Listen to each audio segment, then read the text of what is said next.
श्री सरस्वती मैया की जय, श्री कृष्णचंद्र भगवान की जय। देखिए, अब हम चर्चा करेंगे आज आधुनिक गवेषकों के दृष्टिकोण से यज्ञोपवीत का स्वरूप, अर्थात यज्ञोपवीत आधुनिक दृष्टि के लोगों की दृष्टि में कैसा है।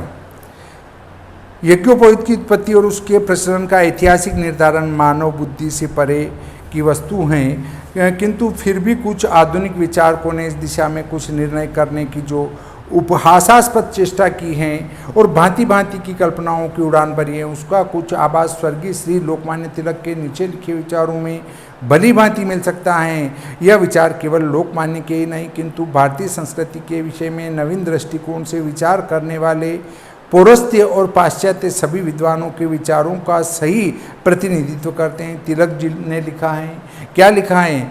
मृगशीर्ष नक्षत्र को वैदिक शब्दों में प्रजापति और यज्ञ कहते हैं। किसी समय तिलक के मत से लगभग 6000 ईसा पूर्व इस नक्षत्र से वर्ष का आरंभ माना जाता था, मृगशिरा से। इसीलिए संस्कृत में इस मास को अग्रहायण भी कहते हैं। वर्ष के आरंभ से अंत तक नाना प्रकार के यज्ञ किए जाते थे। वर्ष के आरंभ से जो है अंत तक अनेक प्रकार के यज्ञ किए जाते थे। मृगशीर्ष नामक नक्षत्र मंडल में कुछ तारिकाओं की स्थिति मेखला के आकार की है। मृगशीर्ष या प्रजापति या यज्ञ की इस मेखला को देखकर प्राचीन आर्यों ने मेखला तथा यज्ञोपवीत धारण करना आरंभ किया था। पट्टा, डोरी या कपड़े का एक टुकड़ा जो यज्ञ के समय कमर बंद के रूप में कमर पर बांधा जाता था, यही यज्ञोपवीत कहला था। ओरायन से ये बात ली गई है।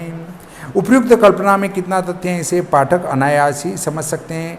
हम नहीं पूछना चाहते कि आकाश में चमकने वाले सूर्य, चंद्र आदि अन्य ग्रहों की नकल करके आर्यों ने तत्सदृश अन्य चिन्ह भी क्यों न धारण किए।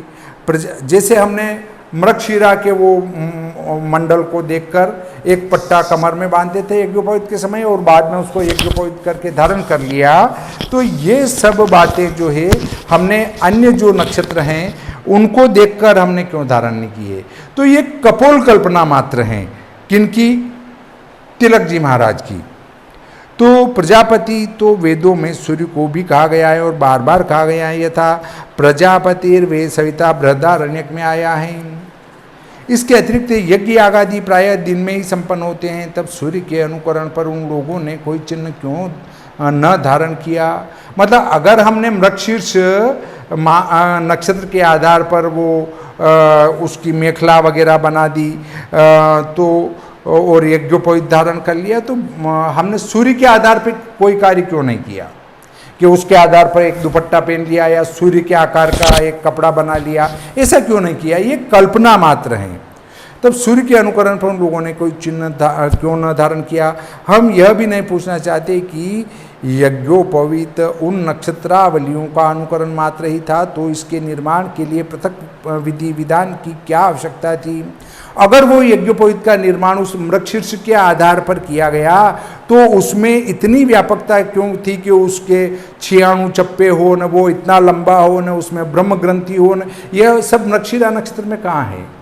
तो जो यज्ञोपवीत का निर्माण का अगले वीडियो में आपको दिखाएंगे कि यज्ञोपवीत कैसे बनाई जाती हैं। तो यज्ञोपवीत निर्माण की विधि जब आप देखेंगे तो आपको पता चलेगा कि ये लोकमान्य तिलक की जो बात हैं वो कपोल कल्पना मात्र हैं, क्योंकि यज्ञोपवीत का निर्माण जिस विधि से किया जाता है उसमें मृगशिरा नक्षत्र के आभा मंडल का कहीं कोई उपयोग नहीं होता है।